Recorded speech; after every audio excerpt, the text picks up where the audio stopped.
माता विश्वात्मकी देवी येणे वागे विश्वात्मकी देवी येणे वागे तोषावे तोषवणे द्यावे पसाय दाने. तेव्हा ही मागणी आहे. ही मागणी एका करता नसून सगळ्या जगाकरता आहे.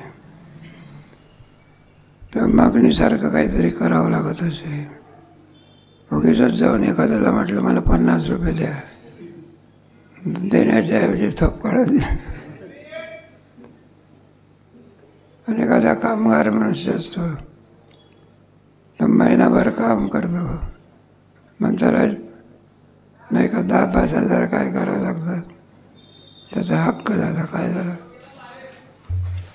नाहीतर काही एक कारण नसताना जर फिरत मागत असेल, आणि त्याला मागणं उचित झालं, भिकारी म्हणतात. काय नाही का. भिकारी म्हटल्यानंतर तो आदर सत्काराला योग्य असो का उपेक्षेला असो. नाही का. एखादा माणूस म्हणतो बाप आम्हाला काहीतरी थोडं द्या, नाही का, असं असं काम आहे, जा म्हणायला लागले, इतकंच पुस्तकातून जा घ्यायचं. हे भिकाऱ्याची भाषा असते. आणि ज्याने काहीतरी क्रिया केलेली आहे, उपकार केलेले आहे, त्याच्याविषयीची भाषा कशी असते. या बसा, तुमची रोजंदारी काय करा, घेऊन जा. त्या मागणीसारखं काहीतरी करावं लागतं. म्हणून ज्ञानेश्वर महाराजांनी मागणीसारखं काय केलं. ज्ञानेश्वरी ग्रंथ नाही का. आता विश्वात्मकी वाग्यज्ञ तोषावे, वाग्यज्ञ तोषावे. आमच्या नोकरीमुळे आपल्याला आनंद काय झाला. मालकही देखील आनंदित होता. मग असल्या प्रकारचा ग्रंथ निर्माण केल्यानंतर निवृत्तीनाथ महाराजांना किती आनंद झाला असेल. जावे त्याच्या वंश आहे तेव्हा काळी पुत्राच्या वेळी पिता संतोषत जाय, नाही का. मुलगा चांगला कर्तव्यवान निघाला, कीर्तिमान मिळाला, म्हणजे आईवडिलाला किती आनंद होतो. त्या आनंदाची परिसीमा सांगता येत. मागणं जे मागितलं आहे ते मागणं कोणतं आहे. ते एका करता आहे का जगा करता आहे. ज्याला मागते तो कोण आहे. आता विश्वात्मकी, विश्वात्मक बनलेलं आहे. विश्वात्मक म्हणायला म्हणत असतात, नाही का. माझा ज्याला ते ज्ञान झालेलं आहे, आणि आत्मज्ञान घ्यायचं. राजविद्या राजभुजम पवित्रमिदम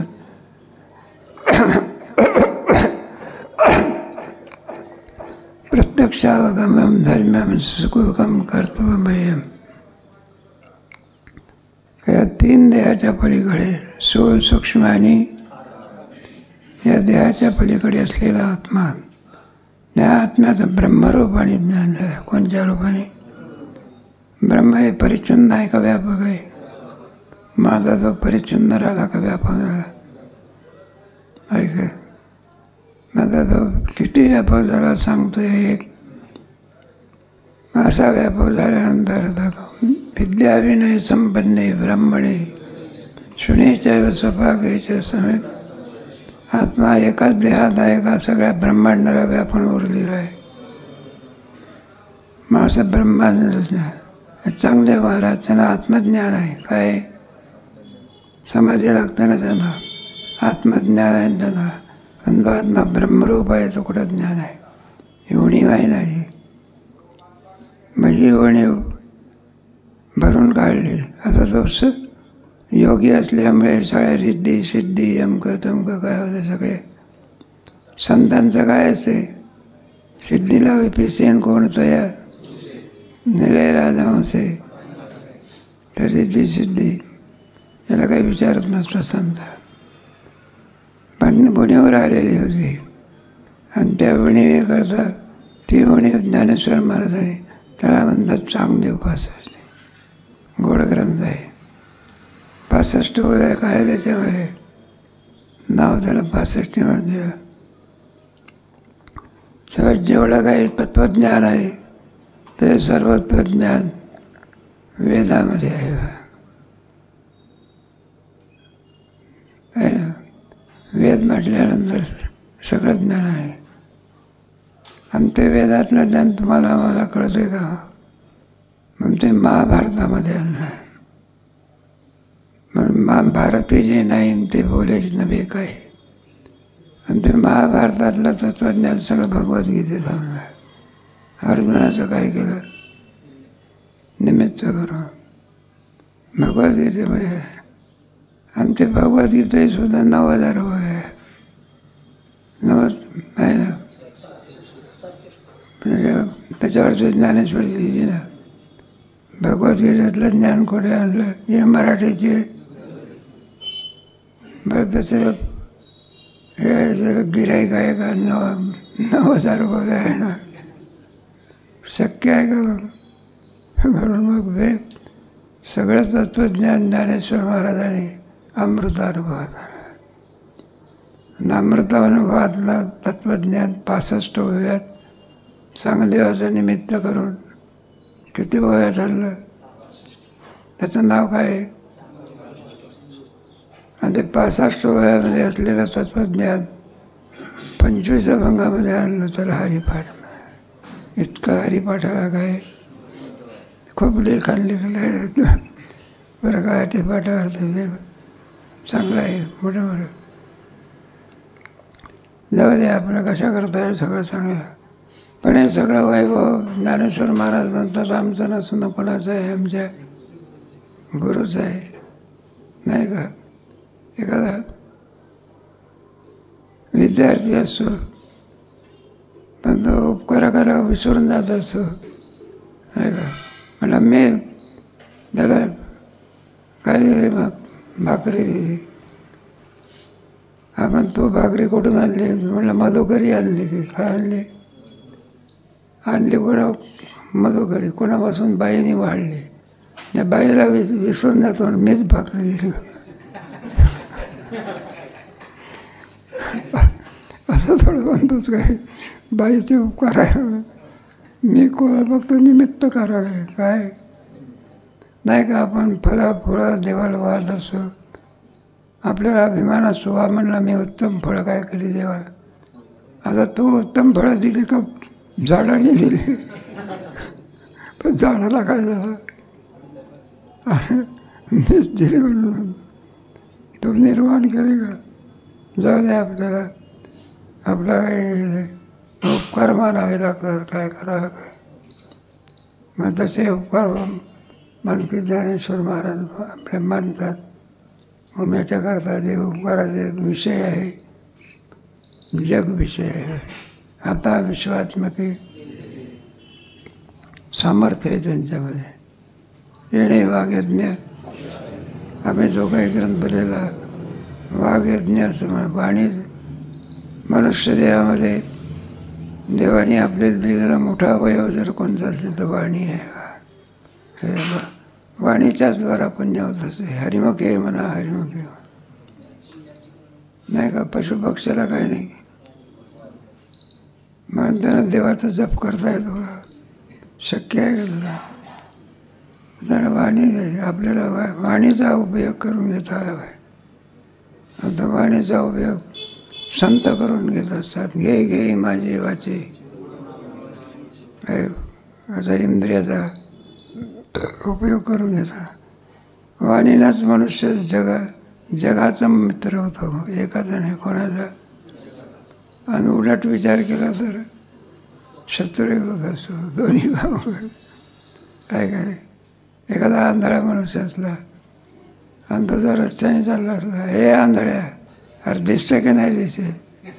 आंधळ्याला आनंद वाटतो का? आणि त्या आंधळ्याला तुम्ही म्हटलं आहो सूर्यदास जी कोणी भजन सुनावं त्याला काय होतं? म्हणजे वाढीच्या योगाने शत्रुमित्र होती आणि जागरीने खाती. तर कोणाच सामर्थ्य आहे? साचा आणि मवाळ मिथल्या आणि रसाळ शब्द जैसे कल्लोळ मुखे अमृताची वाणी. असं वाणीचं म्हणा. वाणीच्या द्वारा आम्ही त्याला वाघ यज्ञ असं म्हटलं. काय म्हटलं? असा ज्ञानेश्वरीसारखा ग्रंथ आम्ही काय केला? निर्माण केला. आता मागणी आहे. पण ज्ञानेश्वर महाराजांनी नाही का अति निंद्य, लोक त्याला विचारत नाही, जिकडे जिकडे त्याची काय होत नाही, आला तर लोक त्याला काय देत नाही, मान देत नाही. चोराला कुठं मान असतो का? हो नाही का? दुष्कर्म करणाऱ्या माणसाला कुठं मान असतो का? म्हणजे त्याला कोणी विचारत नाही. काय विचार टाकावं झालेलं आहे, काय झालेलं आहे. एवढंच नव्हे तर किती वेळा तो जेलमधून होता मोजमाप करता येत नाही. अहो म्हणलं किती वेळा जेलमधून होता? म्हणलं 10-11 वेळा झालं. किती होता? मग त्याला काय म्हणायचं? जे खडाची व्यंकटी अजूनही त्याला कोणत्याही प्रकारे आहे नाही, काही नाही. बघ कोडग्या लाज नाही कालचा कोडगा असं नाही आहे काय? अहो म्हणलं तुम्हाला बरं का, मी चोरी केली, त्या माणसाने तुम्हाला चपलाने हाणलं, काय खाल्लं? तो काय म्हणतो? अहो म्हणलं त्या चपला आहे ना, त्या चांबल्याच्या नव्हत्या, रबराच्या. त्याला म्हणायचं कोटग्या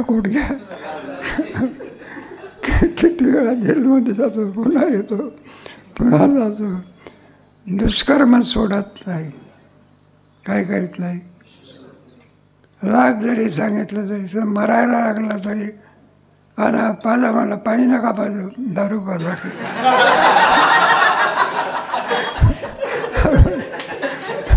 मरायला लागला काय लागला, आणि तरी तू सांगतो काय म्हणतो, आमच्या 13व्याला काय पाजा लोकांना.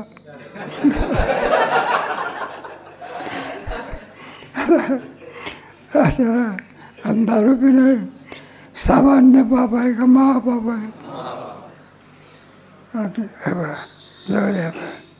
मग असा जाता त्याला काय म्हणायचं तुम्ही? जे खडाची व्यंकटी एकही सद्गुण त्याच्या ठिकाणी नाही.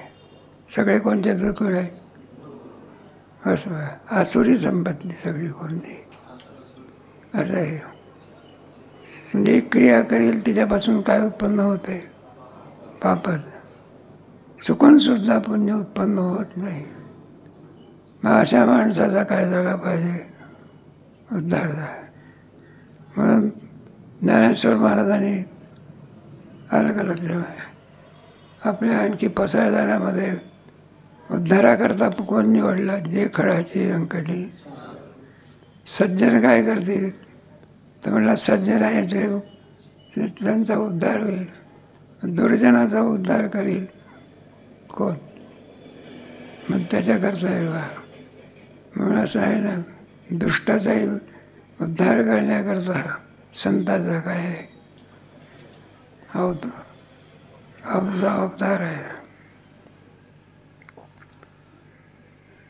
तेव्हा पहिलं केलं माझा हे दुष्टगुण ज्याच्या ठिकाणी आहे त्याचे दुष्टगुण जाऊ शकते का?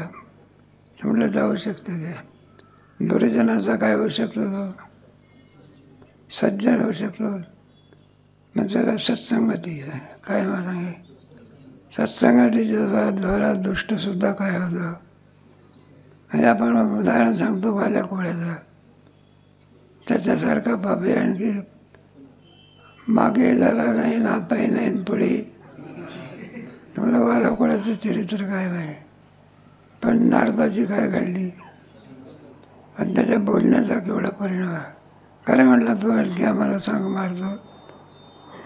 नारदाला सांगितलं, म्हटलं तुला जीवच मारून टाकेल, काय करेल? मी काही तुला अन्याय केला का काय? नाही म्हणलं आमचा धंदाच तो आहे. कोणता धंदा? दिसला माणूस की म्हटलं 28 नाही 50 मार्क आमचा काय? अरे पण म्हटलं पाप होईल ना. पाप म्हणजे हे पण मग त्याला सांगितलं, म्हणत तुम्ही मारतो त्याचं काय होईल? आणि ते पाप तुला काय करावं लागेल? असं केले, कर्म झाले, ते कोणी का असो ना, कर्माचं फळ काय करावं लागतं. मग ते विहित असो काय असं आहे. कर्माचं फळ चुकत नसतं बा, या जन्मात नाही कोणत्याही जन्मामध्ये. आता नारदाच्या वाणीचा प्रभाव कोणावर पडला? माझ्यावर. म्हणलं मी जे पाप करतो, मग आता मी काही एकट्या करतो का? बायका मुलं सर्वांच्या करता मी हे पाप करतो. मग ते घेणार नाही का? म्हणलं हे नारद महर्षी म्हणत लागले, म्हणलं ते घेणार नाही का घेणार आहे? म्हणलं विचारून येतो कोणाला. मग प्रत्येकाला सांगितलं तुमच्या पोषणाकरता मी लोकांचे काय पाडतो, मूर्ती पाडतो, असे करतो, पैसा कमवणार तो. मग आता झालेलं पाप काय झालेलं आहे, तुम्ही काय केलं पाहिजे? घरच्या लोकांनी पोसणं तुमचं काम आहे. तुम्ही उद्योग करून पोसा का आणखी काही करून पोसा, त्याचा आमचा काही संबंध नाही. केलेलं पाप आम्ही मुळीच घेणार नाही. कोण घ्यायचं? तुम्ही जाणेन, तुमचं काय जाणे. आणि मग त्याच्या चित्तामध्ये फरक पडला आणि मग त्याला कळून चुकलं आपली कोणीच नव्हते, हे काही आपल्या उपयोगी पडू शकत. आणि मग त्याच्यामधल्या परिणाम पडतं. तुम्हाला सगळं चरित्र वगैरे माहिती आहे. म्हणलं तर झालेलं पाप आहे कसं निवृत्त करायचं, हा एक प्रश्न आहे. जे झालं आजपर्यंत केलं ते पाप काय करावं लागेल? भोगावं लागेल. चुकणार थोडंच आहे की ते. म्हणलं ते पाप कसं निवृत्त करायचं? मग तर नारदाला विचारलं. नारदाने सांगितलं. म्हणलं हे पहा, म्हणलं किती पाप आहे ते? म्हणलं ते काही विचारूच नका. आमच्या पापाच्या समोर तुमचा हिमालय पर्वत एक मुंगी इतका आहे की इतकं पाप जाईल का? तेव्हा वाल्या म्हणतो पाप निवृत्त होऊ शकत. आणि नारद म्हणतो पाप निवृत्त केल्याशिवाय. मग त्याला साधन सांगतो. काय सांगतो? म्हणलं मन राम की. त्याला काही राम बनायची सवय पडलेली आहे का? त्याला चोऱ्यान मारहाण हाणाण मला मन की. त्याला कुठं सर्व मत आहे. मग उलटा जाप करायला लागला. आणि त्याचा परिणाम असा, राम रामे ते मनोरामे सहस्रनाम तत्तुल्यम कुजतम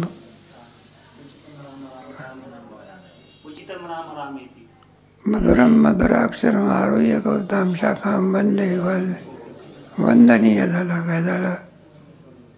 माझी शक्ती पडत होती. जाऊ द्या आपले. म्हणून संत हे काय करतात, दुर्जनाचा काय करतात. म्हणून जे कळाची अंगठी शासनाकडून कामात नाही का? कोणाकडून? शासन काय करेल? फक्त जेलमध्ये नेऊन टाकेल.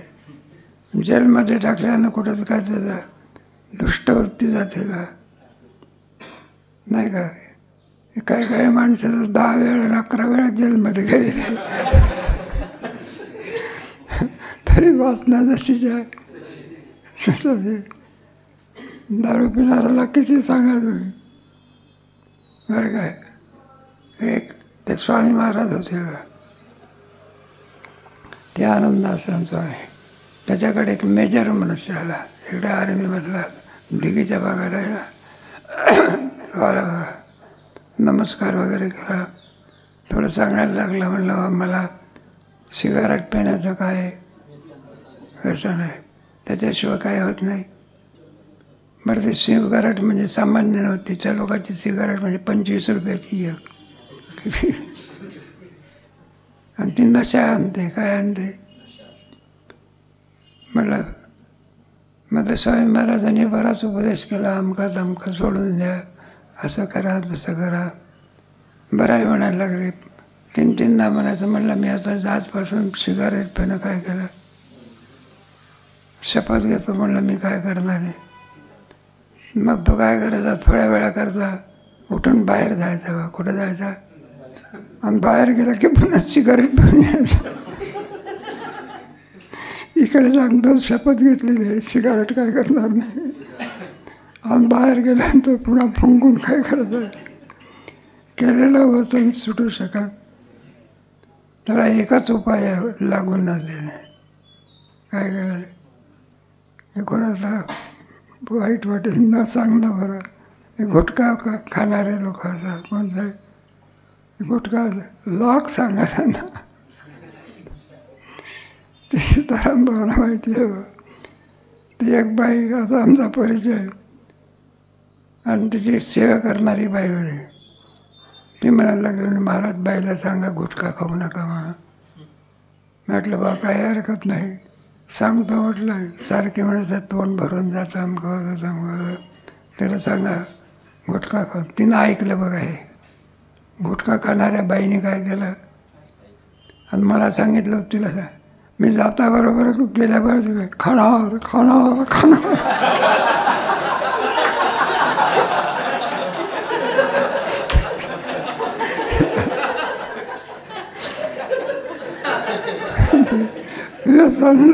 सुटत त्याची वाचणार होते, काय राहते, पण न लागू दे नाही सर्वांमध्ये. सुंदर आहे. काय त्याची आवश्यकता आहे, ते काय रोगनिवृत्तीचं औषध आहे का, ते सवयी पडलेली आहे. काय पडली,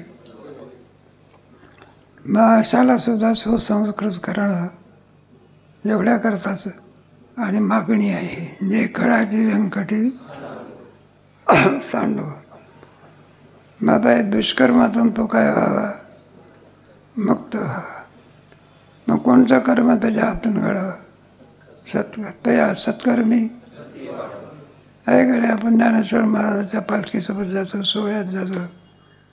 किती जरी वाईट दुर्गुण असले, क्रमे क्रमे सर्व दुर्गुण काय होतात, आणि पुढे आणखी तोच काय होतं, आहे की चोऱ्या करणारा मनुष्य वगैरे आणखी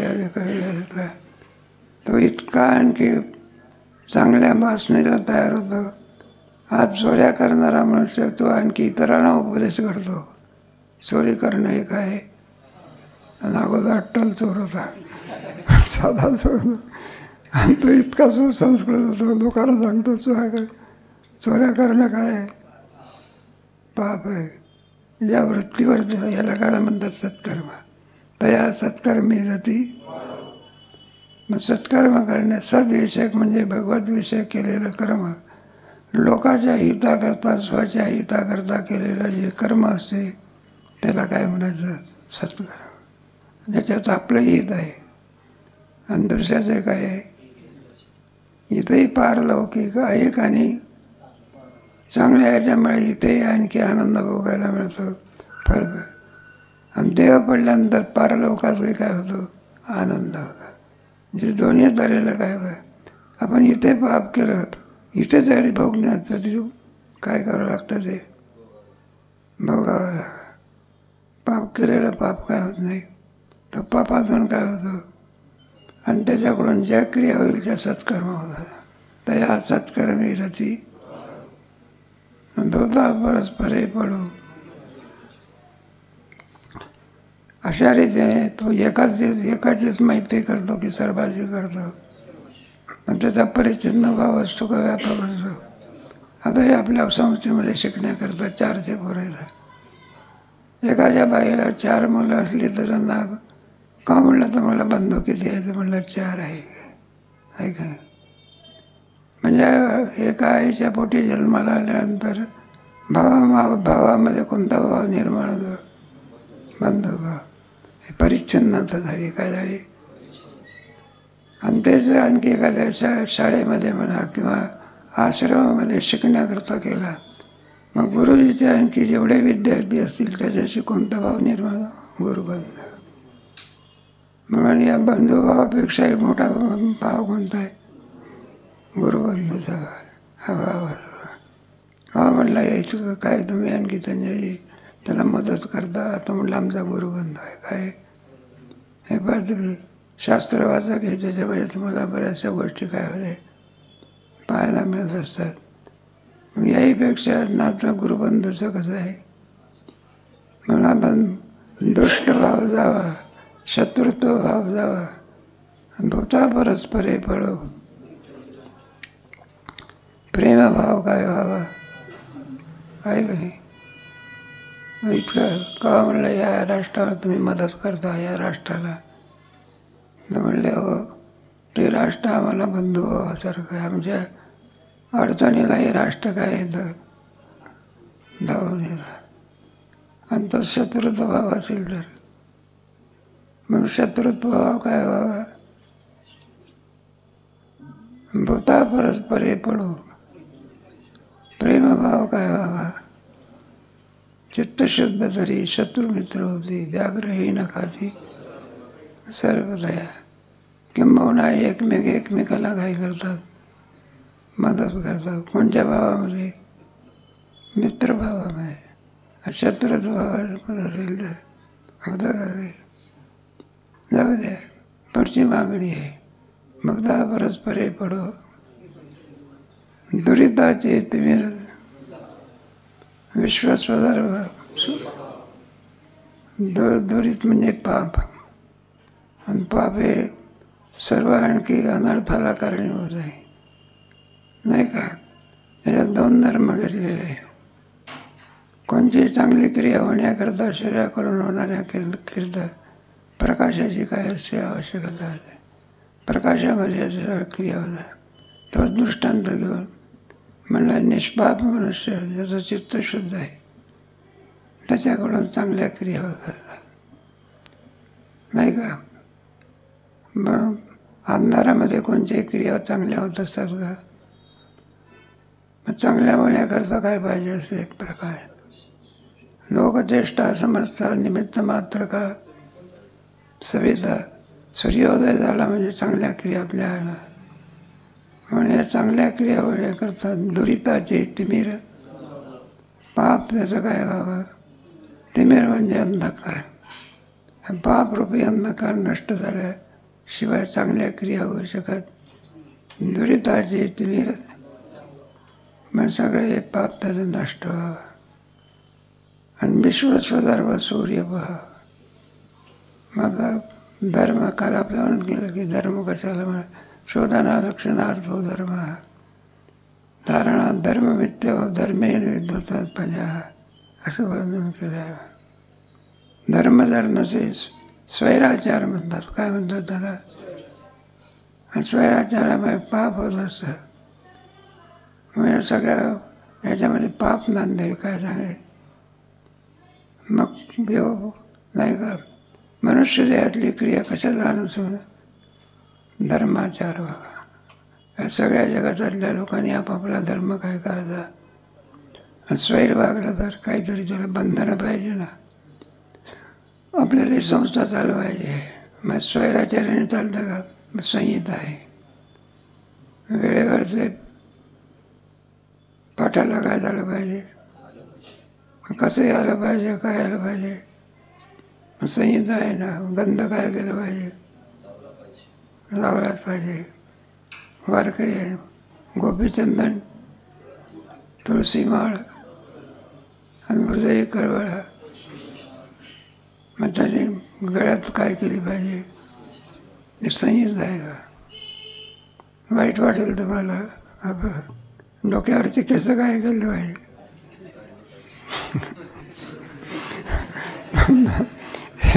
गोपीचंदन लावलं हे बरं आहे. आपलं काय वाटलं केस काढणं म्हणजे एवढ्या मोठ्या प्रेम केलेलं केस. त्याला सांगावं लागत असते संस्थेत आहे तोपर्यंत तरी काय करा. संस्थेतून सुटल्यानंतर येते तशी. पण संस्थेमध्ये लागलेले एकदा वळणं जन्मभर टिकत असतात. किती कधी लागलेले आहे का नाही? किती दिवस टिकतात. मग जन्मभर पडलेही वळणं आणि भाव तो निराळा. ऐका संस्थेमध्ये चांगले चांगले तर मांसाहारी हॉटेलमध्ये जाईल का शाकाहारी, बिनमाळकरी जरी आग्रह केला म्हटलं तुझ्या आमचे त्याचे काही संबंध नाही, पण चांगले वळण आहे ना त्याच्यामध्ये. उत्कृष्ट गुणाचे संस्कार आणि संस्थेमध्ये होतात. आपलीच नाही, कोणाच्याही संस्था आहे. मग ते कोणाचे संस्थेमध्ये चांगल्या गुणाचा संबंध येतो. असं चंदनाच्या जवळ गेल्यानंतर सुगंध आपल्याला काय होतं, हे सगळे चांगले गुण आहे ना. शालेय शिक्षण शिकणारा विद्यार्थी आणि संस्थेतला शिकणारा विद्यार्थी दोघांमध्ये काय फरक आहे. शाळेमध्ये शिकणारा विद्यार्थी असो, बाहेर गेला की काय खातो. मग संस्थेतला विद्यार्थी पाठ झाल्यानंतर गुटखा खातो. संतापला म्हणून विश्वस्वधर्म सूर्य हे लौकिक सांगितलं. आपला जो धर्म आहे ना त्याच्यामधलं, म्हणून धर्म आहे म्हणून हे जगत चालत असते. बा उद्या जर धर्म संपला तर काय होणार नाही, आहे का? तुमच्या ह्याच्यामध्ये आहे ना कोणा परकीयांचे धर्म आहे, ख्रिश्चन धर्म वगैरे काय आहे त्याच्यामध्ये. एखादं लग्न असलं त्या लग्नामध्ये 5 वर्षाकरता करार असतो. किती वर्ष?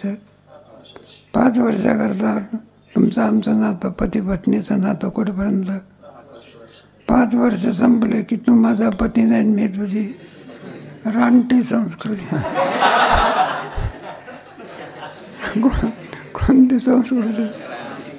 तुझा माझा काही संबंध राहिलेला. आपली संस्कृती अशी आहे का? तिला बंधन आहे का? किती बंध? पातिव्रत्य पण आहे. पण पातिव्रत्य पण फक्त भारतीय संस्कृतीच आहे. इतर संस्कृतीमध्ये पातिव्रत्य पण नाही. किती जरी झाला तरी याला म्हणतात पतिव्रता धर्म.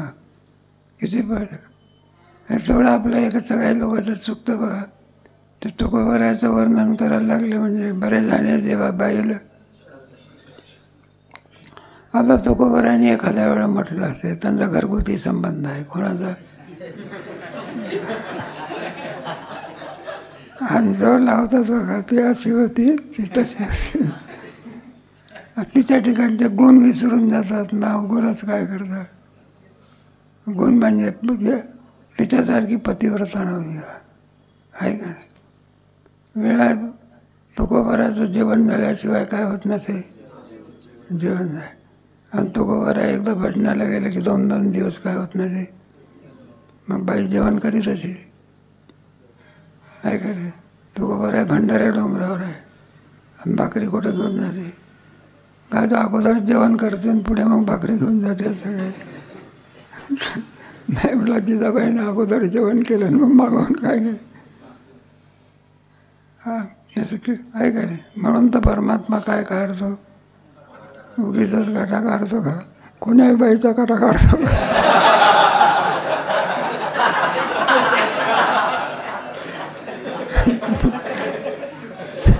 तुकोबरा म्हणतात ना, म्हणलं माझ्यापेक्षा तुझा धर्म कसा आहे अधिक आहे. मी एवढं भजन करतो अजून मला काय नाही. ती म्हणते ना तुझा काटा कोणी काढला, ती सांगते. म्हणलं तुझा काटा कोणी काढला? म्हणलं तुम्ही ज्याचं भजन करता त्यानेच काढलं की. म्हणलं तू भाग्यवान आहे, मी इतकं भजन करू नये मला काय नाही. आणि तुझा काटा काढण्याकरता कोण येतो? परमात्मा येतो. मग सामान्य बाई आहे का असामान्य बाई आहे? सामान्य बाई नाही. पतिव्रत आहे का? महान साधी आहे का महान आहे? सगळा संसार कोणी सांभाळला? महाराज तर काय भजना करता जात असं कुठे भामचंद्रावर कोणी. मग मुलाबाळाचं पोषण कोणी केलं? आहे टाकून दिलं का पोषण केलं? मग सगळे उपकार कोणाचे आहे? जिजाबाईचे. महाराजाचं कुठे संसाराकडे लक्ष आहे का? म्हणून एक बरेच जाणे जेव्हा काय हा त्याचा घरगुती संबंध आहे म्हटलं असेल एखाद्या वेळेला तेच सांगत बसायचं.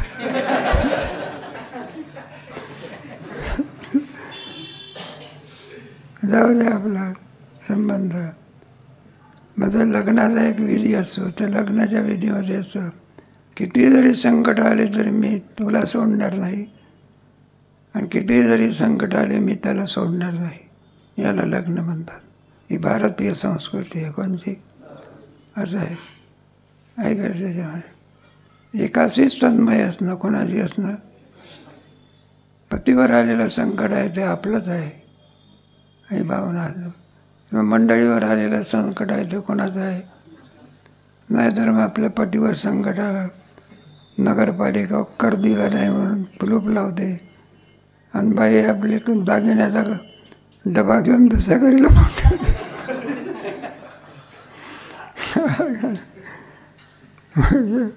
मग खरी बाई असते ती म्हणते गळ्यातले दागिने काय करा, आणि म्युन्सिपाल्टीचा काय द्या. याला म्हणतं पातिव्रत्य धर्म आहे का नाही. धर्माशिवाय जगात चालू शकत. मग त्याच्यामध्ये सगळे प्रवृत्ती लक्षण धर्म, निवृत्ती लक्षण धर्म, हे सगळे धर्म. धर्म आहे म्हणून जगत टिकते, नाही तर जगत धर्मो विश्वस्य जगत, नाही का. नाही तर अलीकडच्या काळामध्ये आता धर्म काय करत नाही, लोक मानत नाही. कशी वागा, काही खा, कशी वागा, कसं काय जास्त कर.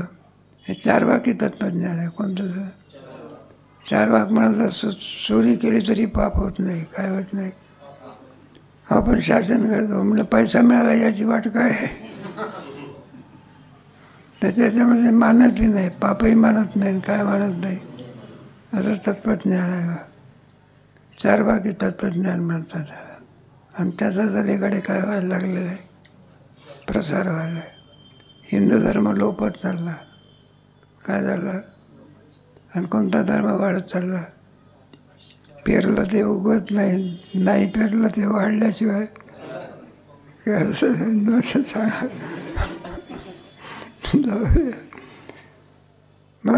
दृष्टांत विश्वस्वधर्म.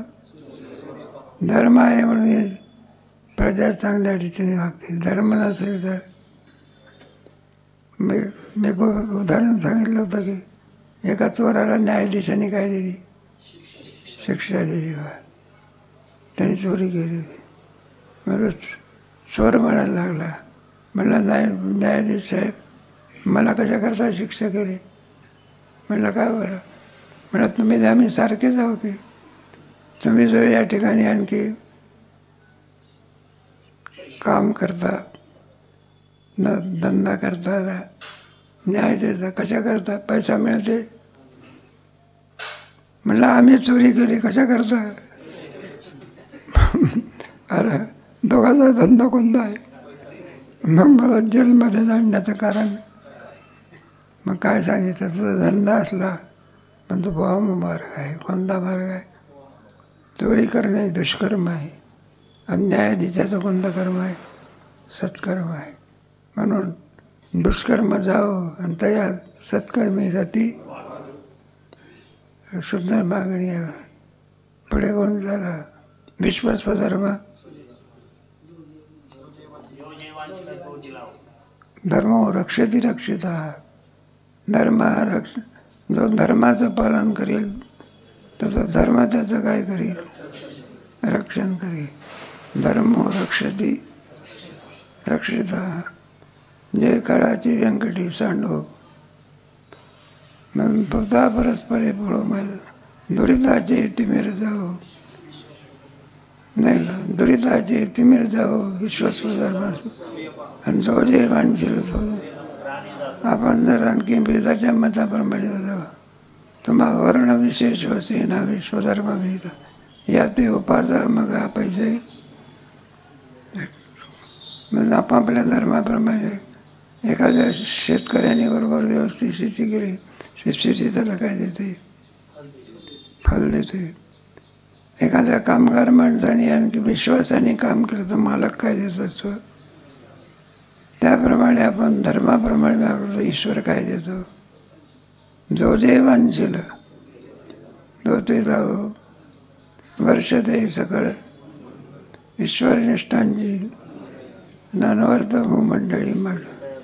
वर्ष ते सकळ सूर्य आपल्याला काय देतो? प्रकाश देतो. चंद्रमा प्रकाश देतो. आहे का नाही? हे सगळे आपल्याला धक्का देते. अमृतासारख्या पाण्याचा काय करतो तो? म्हणजे सगळं जगत कसं होतं ते. गाय गवत करते ना अमृतासारखं काय देते नाही का? पाणी जरी टाकलं नाही झाडाला, आंब्याच्या झाडाला कोणी का पाणी टाकत बसते का? तरी अमृतासारखे काय देतो? आहे का नाही? कशा करता येतं? जो जे वांछेल वर्ष, जो जे वांछेल तो तिला. मग वर्षते सकळ मंगळी. आणि ईश्वरनिष्ठ मंगलाचा काय करतात? वर्षाव करत असतात. वर्षते सकळ मंगळी. ईश्वरनिष्ठांची सगळ्यामध्ये मंगलामध्ये सगळ्या मंगलाचा साठा जर कशामध्ये असेल? भगवंताच्या नामात आहे. सकळ मंगळ निधी. मन करे जना. मंगल म्हणजे जे आपल्या सुखाला कारणीभूत असते त्याला मंगळ आहे. ज्याच्या पायी ते भरलेलं असते. म्हणून मंगलाचं आणखी लक्षण करते वेळी अपिकल्याण रूपत्वात नित्य कल्याण संश्रयात स्मर्तूनांच वदर्गांच मंगलम तन्विदु. म्हणून ब्रह्माला परमेश्वराला मंगल म्हटलं आहे. मंगलम भगवान विष्णू मंगलम गरुड मंगलम पुंडरीकाक्षो मंगलायचा. सकळ मंगळ निधीचे विठ्ठलाचे. याला मंगल स्वरूप परमात्माच मंगल स्वरूप. निर्गुण निराकार असो, सगुण साकार असो, कोणत्याही स्वरूपामध्ये असलेला परमात्मा. मग त्याचं सगळं मंगल, त्याचं नाम मंगल, त्याचं रूप मंगल, त्याची क्रिया सगळं सगळ्या मंगलाचं त्याचं चिंतन असते. सगळ्या प्रकाशाचा अंतर्भाव कोणात असतो? सूर्यामध्ये. आहे काय? सगळ्या गोडीचा अंतर्भाव कशामध्ये असतो? अमृतामध्ये. सगळी गोडीचा अंतर्भाव कुठं आहे? आणि सगळ्या प्रकाशाचा अंतर्भाव आणि सगळ्या पाण्याचा अंतर्भाव कुठे आहे? समुद्रात. तिथं काही कमी आहे का? सूर्याचा एक किरण निघाला तर ब्रह्मांडातला अंधकार घालवण्याची शक्ती कोणात आहे? मग किती जरी पाप असलं तरी पाप निवृत्त करण्याची शक्ती कोणामध्ये? नाम संकीर्तन साधन पै सोपे. आणि जळतील पापे. नाम मंत्र जप कोटी जाईल. रामकृष्ण संकल्प. किती पाप निवृत्त करण्याची, जेवढं नामामध्ये पाप निवृत्त करण्याची शक्ती आहे तितकं पाप जीव करू शकत. सगळं पाप निवृत्त करण्याची शक्ती आहे हरिउच्चारणी. जाती एका जन्माचं काय अनंत पाप राहते. सगळ्या पाप आहे का नाही? किती गवताच्या गंज्या असल्या आणि एका पेटीची काडी असे लावून त्या गंज्यात टाकले तर काय ते तृणाग्नी मिळे. आणि तसे नावे केले. सगळ्या गवताच्या गांब्या कुठं गेल्या? जळून काय झाल्या? मग आपली तेच सुदूराचार साधवरे बस. म्हणून मंगलानांच मंगलम. सगळ्या मंगलाचा राधा कोण आहे? भगवंताचा. सकळ मंगळ आणि श्री विठ्ठलाचे आहे. माझा नाम ज्याचं जर इतकं मंगल स्वरूप आहे तो परमात्मा किती मंगल रूप असला. आता पर ज्याचे नाव आहे ना हे सगळं विष्णू सहस्त्रनाम काय श्री अनंता मधुसूदना काय हे सगळी नावं म्हणजे. आणि पुन्हा नुसतंच मग पाप निवृत्तीची शक्ती आहे का पुण्योत्पत्तीची शक्ती आहे? दोन्ही आहे बघा. पापाची निवृत्ती करते आणि पुण्याची काय करते. आणि ते सामान्य पुण्य नाही आहे का? जळतील पापे नरगती साया आणि सुखे येतो घरा. बरं त्याला काही पैसा द्यावा लागतो का? काय करावं लागतं? ठाईच पैसोनी नावडी अनंत असं हे सगळं सोपं साधन सांगितलं आहे. मंगल स्वरूप परमात्मा आहे. असं असणारा सकळ मंगळ. पण परमात्मा हे मंगलरूप. त्याची साधने सुद्धा काय आहे? म्हणजे कोणची पारमार्थिक असो वा कोणची साधन असो नाही का? भक्तीची साधन असो, कर्माची असो, ज्ञानाची साधन असो, किंवा आपण जे काही भजन करतो ती साधनसुद्धा मंगल स्वरूप आहे. हे पक्वाद म्हणा, विणा म्हणा, आपण याचं पूजन करतो ना, ते तुम्हाला काय नाही होते. आपले पांडुरंगबा वैद्य होते. आता ते पक्वादाचे मृदंग समय एखाद्या पोराचा पक्वादाला लाभ पाय लागला असं राग व्हायचे बघा का. ते कोणती शिवी देत होते, ते शिवी मी तुम्हाला सांगत नाही.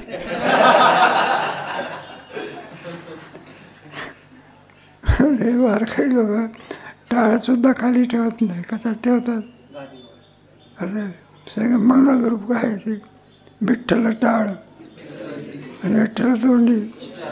हां, ते सुद्धा काय आहे, वारकऱ्याची पताकसुद्धा काय आहे, मंगल स्वरूप आहे ना. पताक असते ना, ती सुद्धा काय आहे, सर्व साधन आहे भगवंताची. कारण परमात्माच मंगल स्वरूप असल्यामुळे सर्व साधनासुद्धा काय आहे, मंगल स्वरूप आहे. हे साधनाचं आहे. एखादं ज्ञानेश्वरी आहे, ज्ञानेश्वरीचं फडकं हे त्याला सुद्धा लोक काय करतात, कारण ते कोणाचं फडक आहे ते असं आहे ना. कारण चांगल्याचा संबंध आला ना, कशाचा संबंध आला. मग साधन आहे जेवढी काही, आणखी भक्तीची साधनं, ज्ञानाची साधनं, कर्माची, लावणी, मृदंग, श्रुती, टाळ, घोष आणि शिव ब्रह्मरस. मग ती साधना कशी आहे, ते साधन आहे बरं नाही का. इतरही साधने असते, तुमचे तमाशाची साधना ती वेगळी व्हा. त्याच्या काय ना ती ढोलकी असते काय ते तमाशाची साधना आहे का नाही. आणि त्याच्यामध्ये काय असते, काय तुंतून असते तेव्हा ते तुंतून सांगत असते. इथं आलेले लोक आहे नाही का, कीर्तन सोडून कुठं आले, तमाशामध्ये आले. मग तमाशा मग टाळ कसला ते काहीतरी असते माझे, त्याचा सबजन काय आवाज निघतो, सबजन. म्हणजे सबजन असल्यानंतर ते काय सांगत असते नाही का, ते टाळाचा आवाज तो सबजन. म्हणजे तुंतून सांगत असते. म्हणलं काय सांगत असते, एक कीर्तनात सांगायचं नाही बरं का.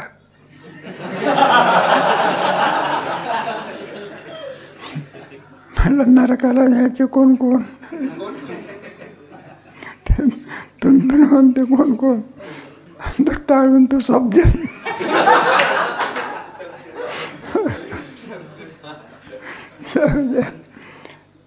आता आपल्या आळंदीचे आपण असल्यामुळे बराचसे तमाशे काय पडले, बंद पडले. आता नाही का, चांगल्याचा परिणाम झाला ना तमाशाचा. जाऊ आपलं काय, ती साधनच आहे. आणि लावणी मृदंग आणि शिव ब्रह्मरस. मग आपल्यामध्ये विणा असो नाही का, मृदंग असो, टाळ असो, ही साधनसुद्धा किम स्वरूप आहे, मंगल स्वरूप आहे. सकळ मंगळ श्री विठ्ठलाचे. म्हणून हे भगवंताचं नाम हे असल्यामुळे मंगल स्वरूप आहे. सकळ मंगळ नाही तर जे आणि विश्वनिष्ठांची अनावर्त मंडळी. माझा नाही का ईश्वरनिष्ठांची. म्हणून तुम्ही आम्ही जेव्हा नाही देहनिष्ठ मनुष्य कोणत्या देहाचं सगळं अंजान मंजान काय करायचं असेल ते कोणाचं करायचं असं आहे. चार वाक कोण आहे देह, तो काय ईश्वर मानतो का. मग ईश्वर का मानावा लागतो असा प्रश्न आहे. काही दर्शन करतो, काही ईश्वर काय करीत नाही. ते तुमचे सांख्य दर्शन करवाले ईश्वर काय करीत नाही. चार वाकसुद्धा काय करत नाही. काही लोक ईश्वरी मानतात, त्यांच्यामध्ये सगुण साकार तेवढाच ईश्वर मानतात, त्याच्या पहिलीकडे ईश्वर मानत नाही. म्हणून ईश्वराचं भक्तीच्या कार्य याच्यामध्ये साध्य जर कोण असेल तर ईश्वर आहे. ईश्वरच नाही तर भक्ती, मग ईश्वर काय केलं पाहिजे? असा एक वर्ग आहे, तो ईश्वर काय करीत नाही. जो ईश्वर मानत नाही त्याने आपली कितकी हानी झाली ती हानी सांगता येत. विसरली तया आणि पचतील खाणी, कोणत्या कोणत्या खाणीमध्ये जाईल काही सांगता येत नाही. सेवे ईश्वर काय केलं पाहिजे? यत करोसी यदच नासी यज्जोसी यत कुरुष तत्कुरुष्व.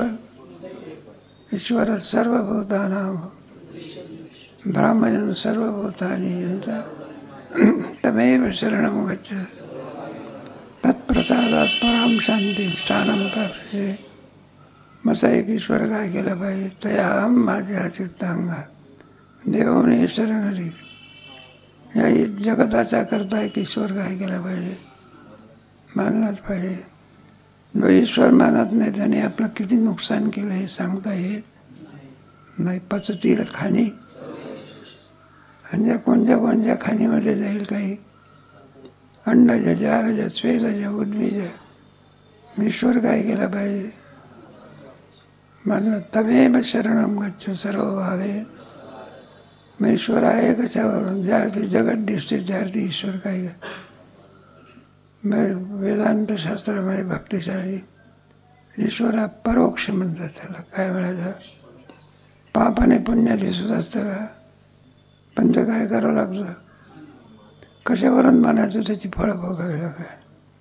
पापाचं फळ आणि पुण्याचं फळ. जर ते पाप आहे ना, सुख आणि दुःख होते त्याची फळ कोणाची? ती फळं कोणाची आहे? पाप आणि पुण्याची. मग ते दिसत जरी नसली तरी काय करायला लागतं? त्याप्रमाणे ईश्वर दिसत जरी नसला तरी कार्यावरून काय करायचं? जीव जगाचा करता होऊ शकत. श्रुती सांगते ज्या अर्थी आपण जन्माला आलो होता, जन्माला घडणारा, आपलं पोषण करणारा, लय करणारा ईश्वर काय केलं पाहिजे? आहे का? जेव्हा ईश्वर म्हटल्यानंतर जगत करता ईश्वर काय करावं लागतं? मानावंच लागतं. सोयी सगळी बिना ईश्वराशिवाय ही सृष्टी कोणी उत्पन्न करू शकत? सृष्टी उत्पन्न करण्याचं सामर्थ्य फक्त कोणाचंच आहे? ईश्वराचंच आहे. स्वभाव धावत नाही. स्वभाव धावत असे नाही का? स्वभावच कुठं मातीचा घडा होत असतो का? त्याला स्वभाववाद म्हणतात. काय म्हणायचं? कोणीतरी एक चेतन काय केलं पाहिजे नाही का? त्याप्रमाणे सगळं विश्व दिसतं. कोणी ना कोणीतरी त्याचा चेतन पुरुष काय केलं पाहिजे? मानलाच पाहिजे. भिडा त्याच्याशिवाय ही कार्याची प्रवृत्ती होऊ शकत नाही. बरोबर आपलं काम चालतं ना. एखादा कुंभार असतो तो मनात आणून हे सगळं विश्व निर्माण. त्याप्रमाणे जीवाच्याकडून नाही, ईश्वर काय केलं पाहिजे? आणि तो हे सर्व त्याचा अगोदर जाणून ईश्वर करतो. त्याला रचना अनुपबद्ध. ज्या अर्थी रचना बरोबर दिसते त्या अर्थी कोणीतरी क्रिया करणारा असला पाहिजे. विना क्रियाशिवाय ती कार्य होऊ शकत. कोणी ना कोणीतरी त्याचा काय आहे आपोआपच होत असते असं जर मानलं तर ईश्वर मानण्याची काही नाही. ईश्वर आणि या जगताचा उत्पत्ती करता, पालन करता एक ईश्वर आपल्याला काय केलं पाहिजे? मग तो काय करतो? जगत उत्पन्न करतो. उत्पन्न करून काम करत असते की त्याची स्थिती झाली पाहिजे. मूल जन्माला आलेलं आहे, मग उत्पत्ती झाली, पुढे पोषण, मग त्याचं पोषण करण्याकरताचं अन्न निर्माण करा. नुसता जीव जन्माला करून काम बघत असते नाही का? केवळ आमंत्रण दिलं काम झालं. आमंत्रण देण्याच्या पूर्वी जेवणाची काय करावी लागते? आलं का लक्षात? आमंत्रण देण्याच्या पूर्वी जेवणाची काय करावं लागेल आणि मग तयारी करून काय द्यायचं असे. नाही तर आपलं आमंत्रण दिलं, हा मला आम्ही जेवायला आलो ना, आमंत्रण दिलं आणि तुम्हाला परत म्हटलं जा आता,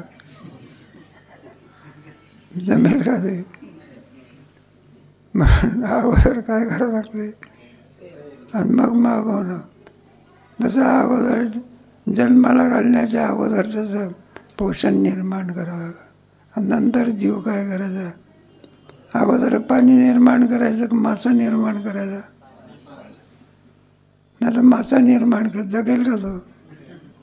मग अगोदर कोण पाणी, नंतर मग अगोदर मोल का अगोदर दूध आणि नंतर मग कोणी निर्माण. बाळा दुधा कोण वाढवी श्रीपती. दूध कशाचं होत असते. कोणीतरी ईश्वर काय केलं पाहिजे. गाय काय खाते, वैरण खाते ती. आणि आपली वैरण पडलेली आहे, त्या वैरणीचं दूध होत असते का सडून जाते. दूध होते का. तीच वैरण बैलाने खाल्ली, कोणी खाल्ली दूध होते का. आणि कोणी खाल्ली तर होते. गाईने खाल्ली तर काय होते. बरं कोणत्याही गाईने खाल्ली नव्हते का. जी प्रसव धर्म, जी मुलाला जन्म देते त्याच गाईच्या स्तनामधून काय येते. मग कोणीतरी त्याचा करता असला सारखा दुधा तरी देत राहते का. भाकड गाय झाली म्हणजे बरोबर त्याच समयाला काय देते. मग कोणीतरी की ईश्वर करता काय केलं पाहिजे. म्हणून तुकोबरा म्हणतात ना, बाळा दुधा कोण आणि वाढावी श्रीपती. तुका मिळेल त्याचे करा आणि नंतर मग ईश्वर काय केलं पाहिजे. म्हणजे या जगताची स्थिती पुढे स्थिती आणि पुढे सारखं. एखादा शेतकरी असतो, ऊस पेरत असतो, ऊस पेरतो, पुढे काय करतो तो वाढवतो आणि मग पुढे काय करतो नाही का तसाच ठेवत असतो का. मग काय करतो त्याच्यातून म्हणजे सृष्टीची धारा जशीची आहे. पूर्वीचे लोक आता आहे का, आताचे लोक पुढे राहतील का. मग धारा खंडित झालेली आहे का. धारा जशीची आहे, कमी प्रमाणात आहे का वाढत्या प्रमाणात आहे. काय निर्माण करणारा ईश्वर काय केला पाहिजे. तुम्ही मानात पहा. आंधळ्याने म्हटलं आम्ही सूर्य मानत नाही. माझा आंधळा सांगितलं तू मान का. तुझ्या मानण्यावर सूर्याचं अस्तित्व अवलंबून. तू मानला तरी सूर्य आहे आणि नाही मानला तरी. मग तुम्ही ईश्वर नाही मानला तरी आणि मानला तरी मग शहाणपणा कशाच आहे. न मानाल तर काय भक्ती कोणाची करणार. म्हटलं भक्ती कोणा करते. मंदिर पुष्कळ बांधलं, देवाची काय नाही, देवच नाही काय. म्हणून वर्ष ते सगळं आणि ईश्वरनिष्ठांची. तेव्हा ईश्वरनिष्ठ ते ईश्वरनिष्ठ कसे असतात गोड त्याचा विचार केलेला आहे. त्याचा अधिक विचार कधी करू.